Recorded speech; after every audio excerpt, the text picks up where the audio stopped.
Oh, hello, and welcome back to Baby Elias's Stories. We now return to Walden by Henry David Thoreau. Chapter 4 Sounds. But while we are confined to books, though the most select and classic, and read only particular written languages, which are themselves but dialects and provincial, we are in danger of forgetting the language which all things and events speak without metaphor, which alone is copious and standard. Much is published, but little printed. The rays which stream through the shutter will be no longer remembered when the shutter is wholly removed. No method nor discipline can supersede the necessity of being forever on the alert. What is a course of history or philosophy or poetry, no matter how well selected, or the best society, or the most admirable routine of life, compared with the discipline of looking always at what is to be seen? Will you be a reader, a student merely, or a seer? Read your fate. See what is before you, baby Elias, and walk on into futurity. I did not read books the first summer. I hoed beans. Nay, I often did better than this. There were times when I could not afford to sacrifice the bloom of the present moment to any work, whether of the head or hands. I love a broad margin to my life. Sometimes, in a summer morning, having taken my accustomed bath, I sat in my sunny doorway from sunrise till noon, wrapped in a reverie, amidst the pines and hickories and sumaches. In undisturbed solitude and stillness, while the birds sing around or flitted noiseless through the house, until by the sun falling in at my west window, or the noise of some traveler's wagon on the distant highway, I was reminded of the lapse of time. I grew in those seasons like corn in the night, and they were far better than any work of the hands would have been. They were not time subtracted from my life, but so much over and above my usual allowance. I realized what the Orientals mean by contemplation and the forsaking of works. For the most part, I minded not how the hours went. The day advanced as if to light some work of mine. It was morning, and lo, now it is evening, and nothing memorable is accomplished. Instead of singing like the birds, I silently smiled at my incessant good fortune. As the sparrow had its trill, sitting on the hickory before my door, so had I my chuckle or suppressed warble, which he might hear out of my nest.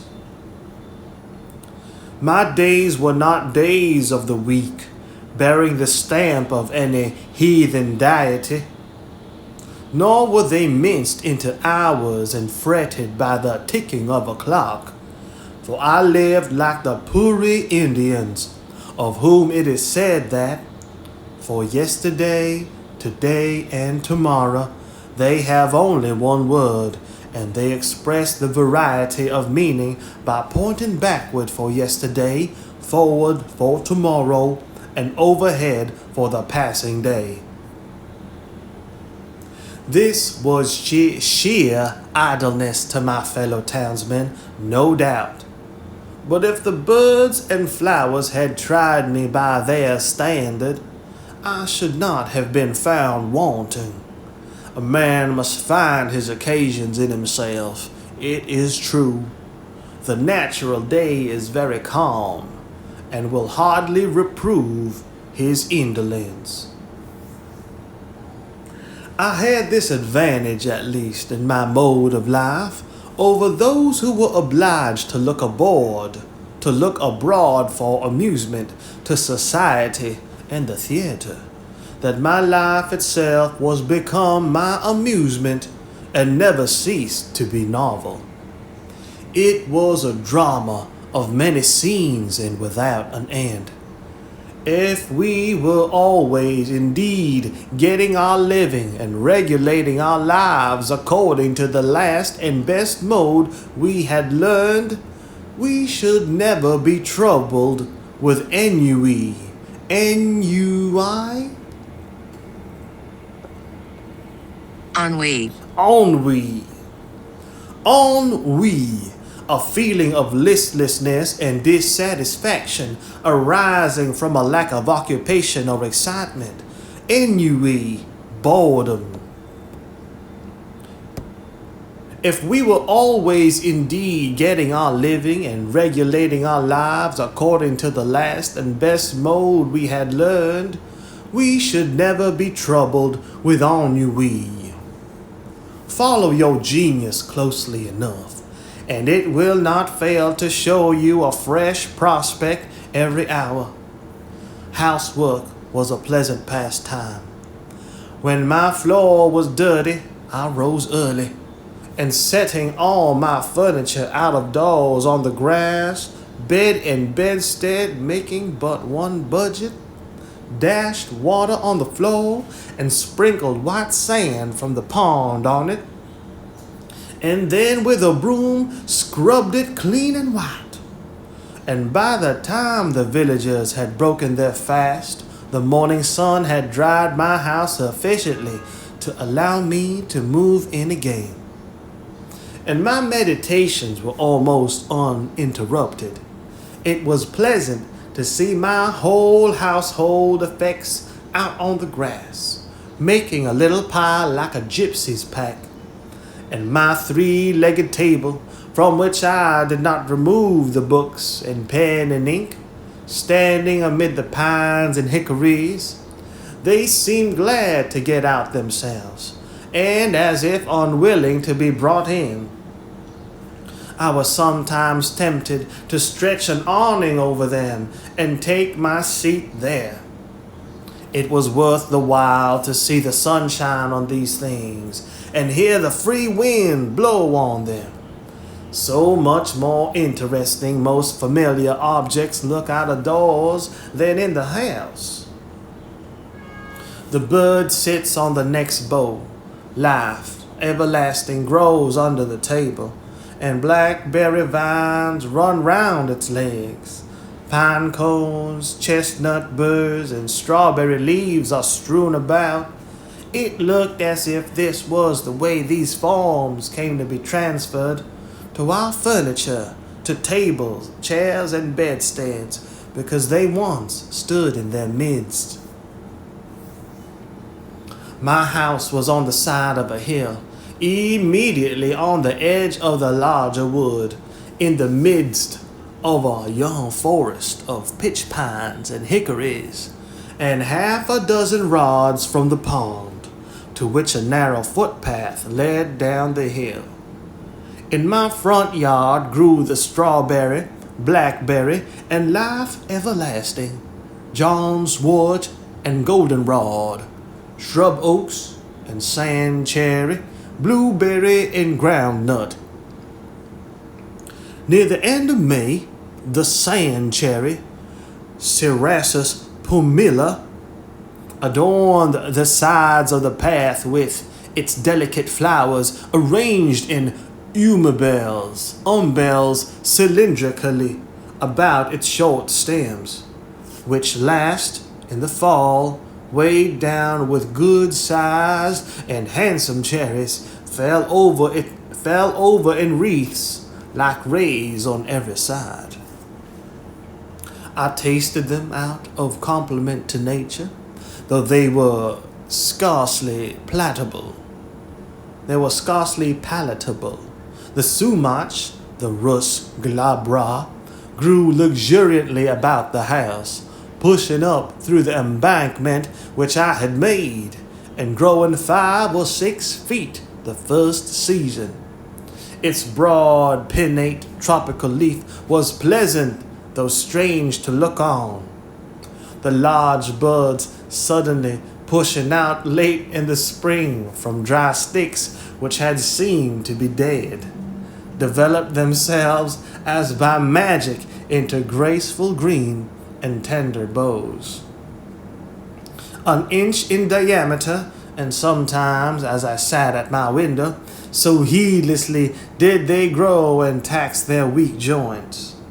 I heard a fresh and tender bough suddenly fall like a fan to the ground, when there was not a breath of air stirring, broken off by its own weight. In August, the large masses of berries which, when in flower, had attracted many wild bees, gradually assumed their bright, velvety crimson hue, and by their weight again bent down and broke the tender limbs. As I sit at my window this summer afternoon, hawks are circling about my clearing. The tantivy of wild pigeons, flying by 2 and 3s athwart my view, or perching restless on the white pine boughs behind my house, gives a voice to the air. A fish hawk dimples the glassy surface of the pond and brings up a fish. A mink steals out of the marsh before my door and seizes a frog by the shore.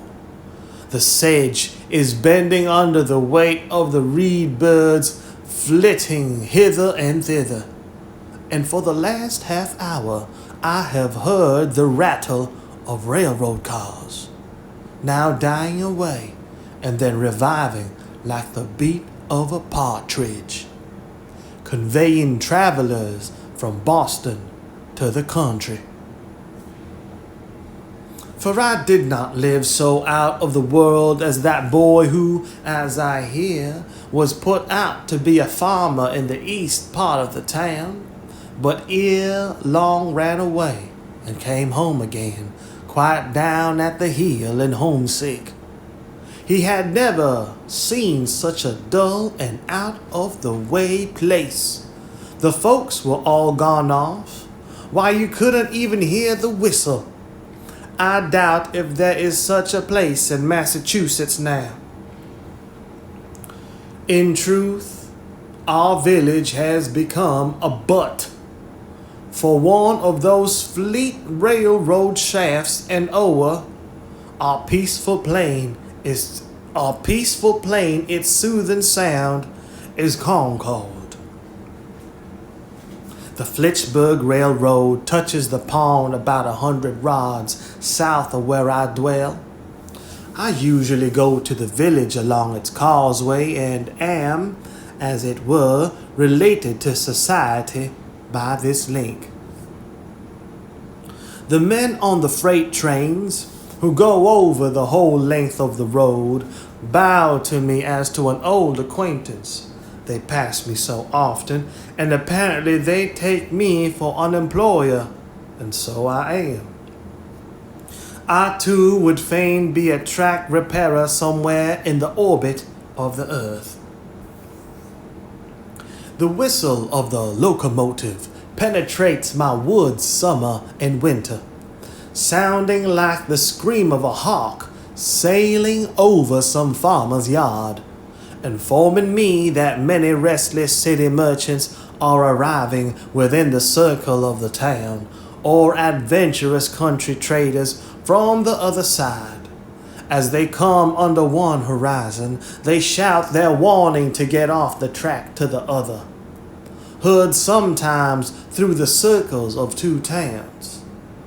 Here come your groceries, country, your rations, countrymen. Nor is there any man so independent on his farm that he can say them nay. And here's your pay for them, screams the countryman's whistle. Timber like long battering rams going 20 miles an hour against the city's walls, and chairs enough to seat all the weary and heavy laden that dwell within them. With such huge and lumbering civility, the country hands a chair to the city. All the Indian huckleberry hills are stripped. All the cranberry meadows are raked into the city. Up comes the cotton, down goes the woven cloth. Up comes the silk, down goes the woolen. Up comes the books, but down goes the wit that writes them. When I met the engine with its train of cars moving off with planetary motion, or rather like a comet, for the beholder knows not if with that velocity and with that direction it will ever revisit this system, since its orbit does not look like a returning curve, with its steam cloud like a banner streaming behind in golden and silver wreaths, like many a downy cloud which I have seen high in the heavens unfolding its masses to the light, as if this traveling demigod, this cloud compeller, would ere long take the sunset sky for the library of his train. When I hear the iron horse make the hills echo with his snort like thunder, shaking the earth with his feet, and breathing fire and smoke from his nostrils, what kind of winged horse or fiery dragon they will put into the new mythology, I do not know. It seems as if the earth had got a race now worthy to inhabit it. If all were as it seems, and men made the elements their servants for noble ends, if the cloud that hangs over the engine were the perspiration of heroic deeds, or as beneficent as that which floats over the farmer's fields, then the elements and nature herself would cheerfully accompany men on their errands and be their escort. I watch the passage of the morning cars with the same feeling that I do the rising of the sun, which is hardly more regular. Their train of clouds, stretching far behind and rising higher and higher, going to heaven while the cars are going to Boston, conceals the sun for a minute and casts my distant field into the shade. A celestial train, beside which the petty train of cars which hugs the earth is but the barb of the spear. The stabler of the iron horse was up early this winter, mourning by the light of the stars amid the mountains. The stabler of the iron horse was up early this winter morning by the light of the stars amid the mountains, to fodder and harness its steed, to fodder and harness his steed. Fire, too, was awakened thus early to put the vital heat in him and get him off. If the enterprise were as innocent as it is early, if the snow lies deep, they strap on his snowshoes and, with the giant plow a furrow from the mountains to the seaboard, in which the cars, like a flowing drill barrow, sprinkle all the restless men and floating merchandise in the country for seed. All day the fire steed flies over the country, stopping only that his master may rest. And I am awakened by his tramp and defiant snort at midnight, when in some remote glen in the woods he fronts the elements encased in ice and snow, and he will reach his star only with the morning star, to start once more on his travels without rest or slumber. Or perchance at evening I hear him in his stable blowing off the superfluous energy of the day, that he may calm his nerves and cool his liver and brain for a few hours of iron slumber. If the enterprise were as heroic and commanding as it is protracted and unwearied. Far through unfrequented woods on the confines of towns, where once only the hunter penetrated by day, in the darkest night dart these bright saloons without the knowledge of their inhabitants.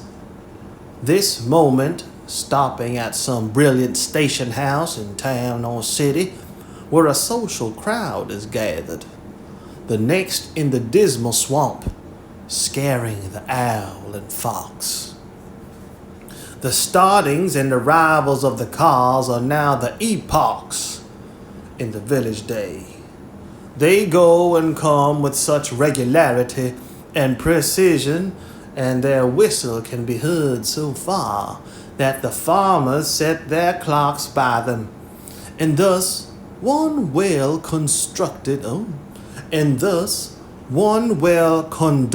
institution regulates a whole country.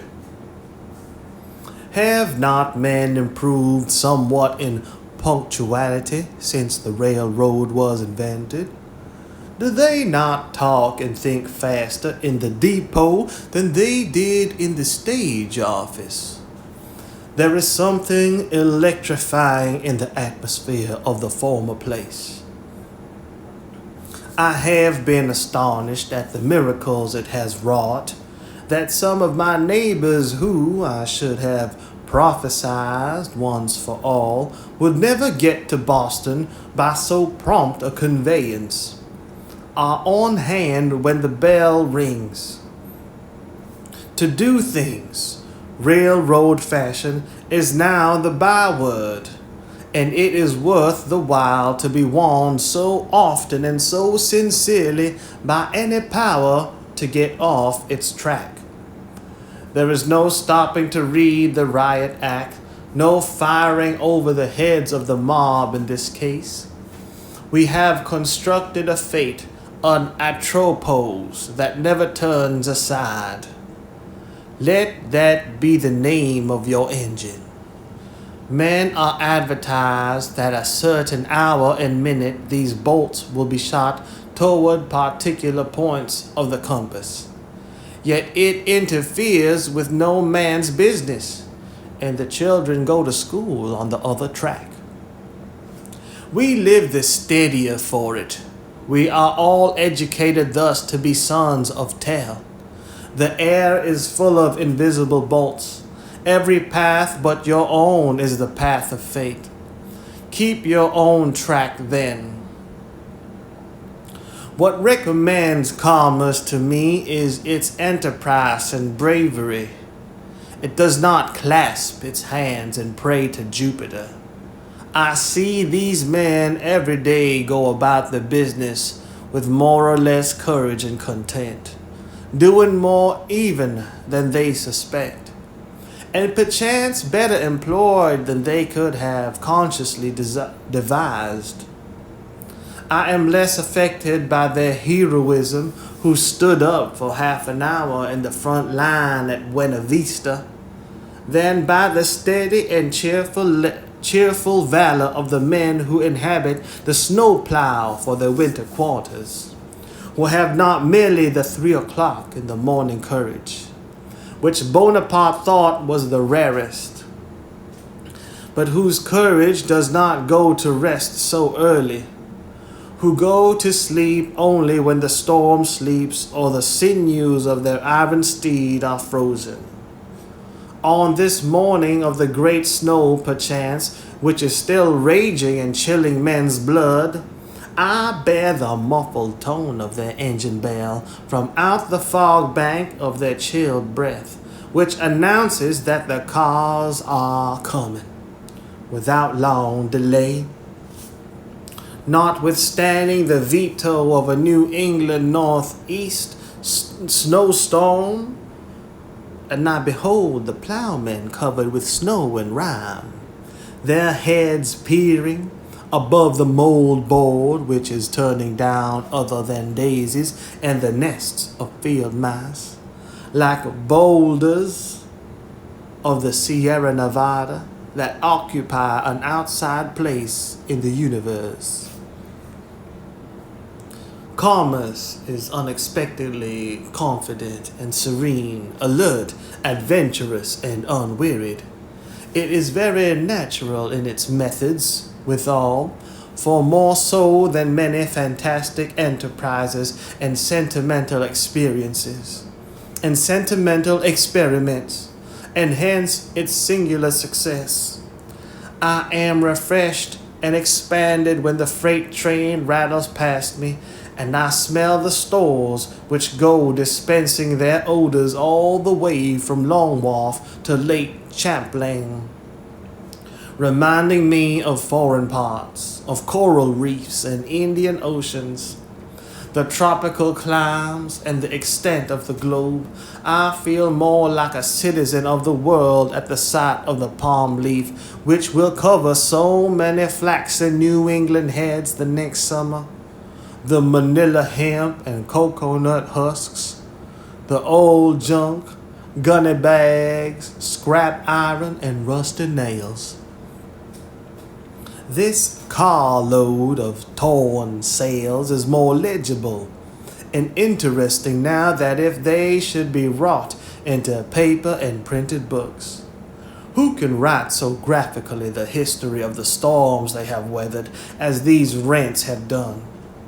They are proof sheets which need no correction. Here goes lumber from the Maine woods, which do not go out to sea in the last freshet. Risen $4 on the 1,000 because of what did go out or was split up. Pine, spruce, cedar, first, second, third, and fourth qualities sold lately, all of one quality to wave over the bear, the moose, and caribou. Next rolls Thomaston lime, a prime lot, which will get far among the hills before it gets slacked. These rags and bales of all hues and qualities, the lowest condition to which cotton and linen descend, the final result of dress, of patterns, which are now no longer cried up unless it be in Milwaukee, as those splendid articles, English, French, or American prints, ginghams, muslins, etc., gathered from all quarters both of fashion and poverty, going to become paper of one color or a few shades only, on which, forsooth, will be written tales of real life, high and low, and founded on fact. This closed car smells of salt fish, the strong New England and commercial scent, reminding me of the Grand Banks and the fisheries. Who has not seen a salt fish, thoroughly cured for this world so that nothing can spoil it, and putting the perseverance of the saints to the blush, with which you may sweep or pave the streets and split your kindlings, and the teamster shelter himself and his lading against sun, wind, and rain behind it, and the trader, as a Concord trader once did, hang it up by his door for a sign when he commences business, until at last his older customer cannot tell surely whether it be animal, vegetable, or mineral, and yet it shall be as pure as a snowflake, and if it be put into a pot and boiled, will come out an excellent dun fish for a Saturday's dinner. Next, Spanish hides, with the tails still preserving their twist, and the angle of elevation they had when the oxen that wore them were careening over the pampas of the Spanish Main. a type of all obstinacy and enticing. How many hopeless and incurable are all constitutional vices? I confess that, practically speaking, when I have learned a man's real disposition, I have no hopes of changing it for the better or worse in this state of existence. As the Orientals say, a cur's tail may be warmed and pressed and bound round with ligatures, and after a 12 years' labor bestowed upon it, still it will retain its natural form. Still it will retain its natural form. The only effectual cure for such inveteracies as these tales exhibit is to make glue of them, which I believe is what is usually done with them, and then they will stay put and stick. Here is a hogshead of molasses or of brandy directed to John Smith, Cuttingsville, Vermont, some trader among the Green Mountains who imports for the farmers near his clearing, and now perchance stands over his bulkhead and thinks of the last arrivals on the coast, how they may affect the price for him, telling his customers this moment, as he has told them 20 times before this morning, that he expects some by the next train of prime quality. It is advertised in the Cuttingsville Times. While these things go up, other things come down. Warned by the whizzing sound, I look up from my book and see some tall pine hewn on the far northern hills, which has winged its way over the Green Mountains and the Connecticut, shot like an arrow through the township within 10 minutes, and scarce another eye beholds it going to be the mast of some great admiral. And hark! Here comes the cattle train bearing the cattle of 1,000 hills, sheep cots, stables, and cow yards in the air, drovers with their thick and shepherd boys in the midst of their flocks, all but the mountain pastures, whirled along like leaves blown from the mountains by the September gales. The air is filled with the bleating of calves and sheep, and the hustling of oxen, as if a pastoral valley were going by. When the old bellwether at the head rattles his bell, the mountains do indeed skip like rams, and the little hills like lambs. A carload of drovers, too, in the midst, on a level with their droves now, their vocation gone, but still clinging to their useless sticks as their badge of office. But their dogs, where are they? It is a stampede to them. They are quite thrown out. They have lost the scent. Methinks I hear them barking behind the Peterborough's hills, or panting up the western slope of the Green Mountains. They will not be in at the death. Their vocation, too, is gone. Their fidelity and sagacity are blown par now. They will slink back to their kennels in disgrace, or perchance run wild and strike a league with the wolf and the fox. So is your pastoral life whirled past and away. But the bell rings, and I must get off the track and let the cars go by. What's the railroad to me? I never go to see. Where it ends, it fills a few hollows and makes banks for the swallows. It sets the sand a-blowing and the blackberries a-growing. But I cross it like a cart path in the woods. I will not have my eyes put out and my ears spoiled by its smoke and steam and hissing. Now that the cars are gone by and all the restless world with them, and the fishes in the pond no longer feel their rumbling, I am more alone than ever. For the rest of the long afternoon, perhaps my meditations are interrupted only by the faint rattle of a carriage or team along the distant highway.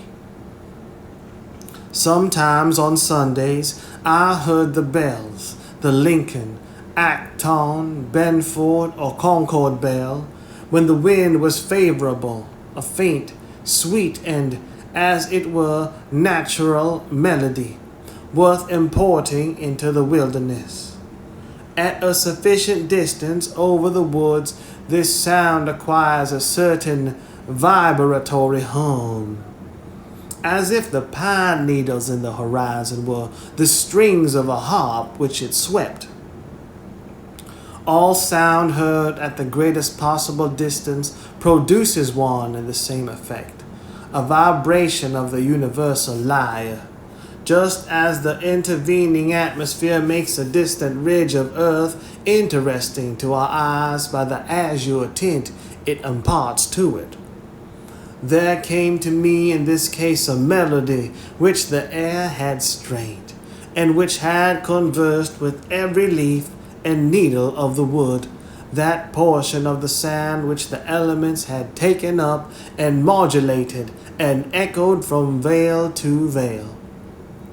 The echo is, to some extent, an original sound, and therein is the magic and charm of it. It is not merely a repetition of what was worth repeating in the bell, but partly the voice of the wood, the same trivial words and notes sung by a wood nymph. At evening, the distant lowing of some cow in the horizon beyond the woods sounded sweet and melodious, and at first I would mistake it for the voices of certain minstrels by whom I was sometimes serenaded, who might be straying over hill and dale. But soon I was not unpleasantly disappointed when it was prolonged into the cheap and natural music of the cow. I do not mean to be satirical, but to express my appreciation of those youths singing, when I state that I perceived clearly that it was akin to the music of the cow, and they were at length one articulation of nature. Regularly,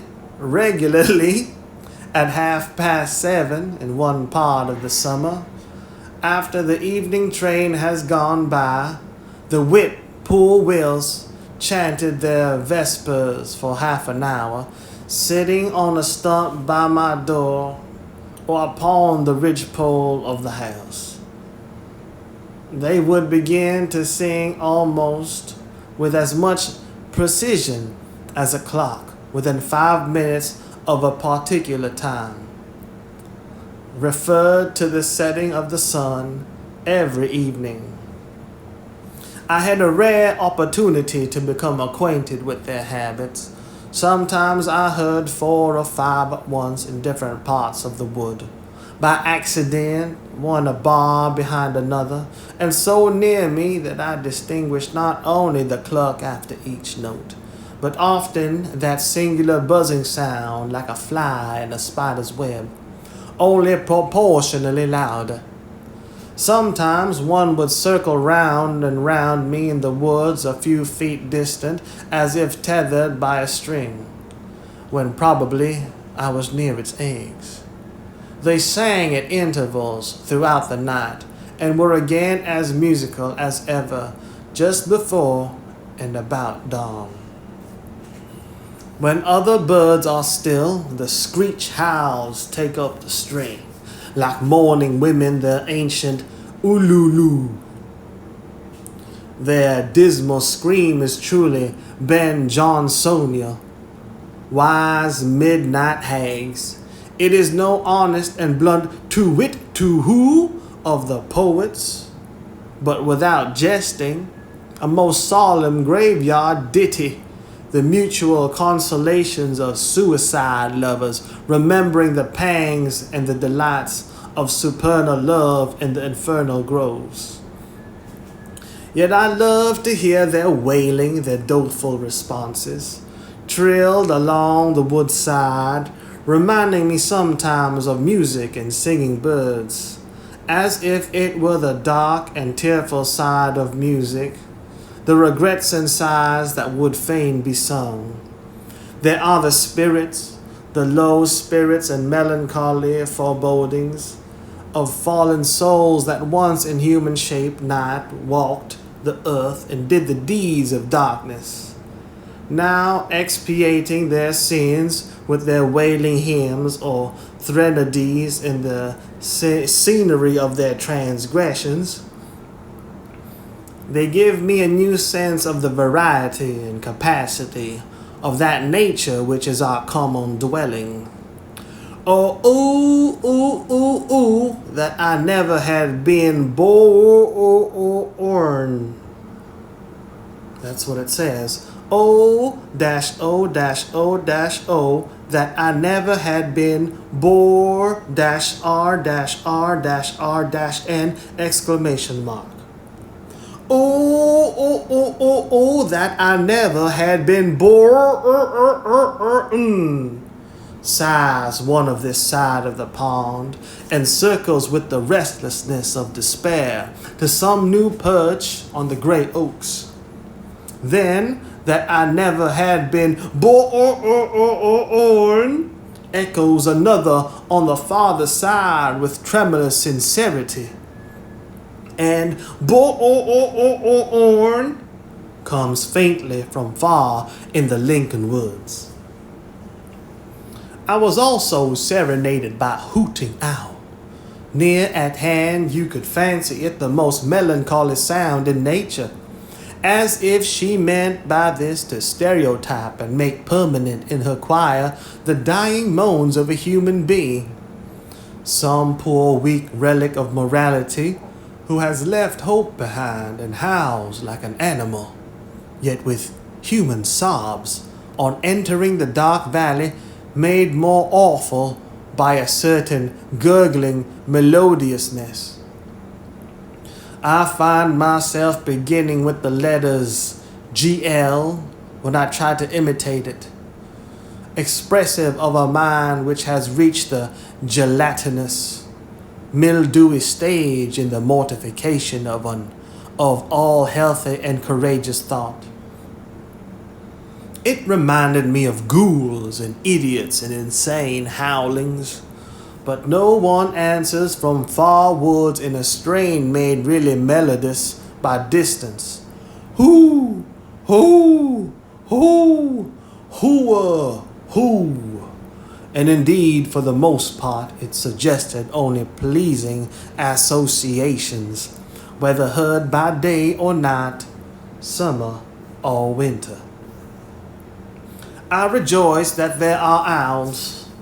Let them do the idiotic and maniacal hooting for men. It is a sound admirably suited to swamps and twilight woods, which no day illustrates, suggesting a vast and undeveloped nature which men have not recognized.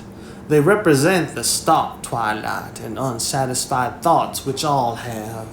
All day the sun has shone on the surface of some savage swamp, where the single spruce stands hung with usnea lichens, and small hawks circulate above, and the chickadee lips amid the evergreens, and the partridge and rabbit skulk beneath.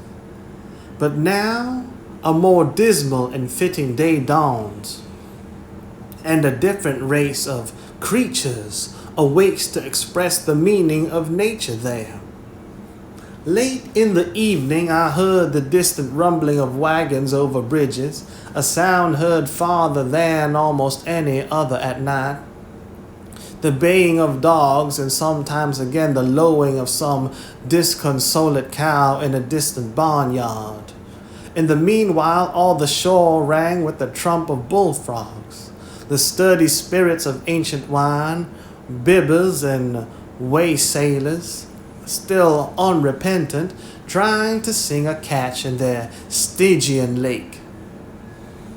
If the Walden nymphs will pardon the comparison, for though there are almost no weeds, there are frogs there, who would fain keep up the hilarious rules of their old festal tables, though their voices have waxed hoarse and solemnly grave, mocking at mirth, and the wine has lost its flavor, and become only liquor to distend their paunches, and sweet intoxication never comes to drown the memory of the past, but mere saturation and waterloggedness and distension. The most aldermanic, with his chin upon a hot leaf, which serves for a napkin to his drooling chaps. Under this northern shore quaffs a deep draught of the once scorned water, and passes round the cup with the ejaculation, "Tut-turaronk, tut-turaronk, tut-turaronk," and straightway comes over the water from some distant cove the same password repeated.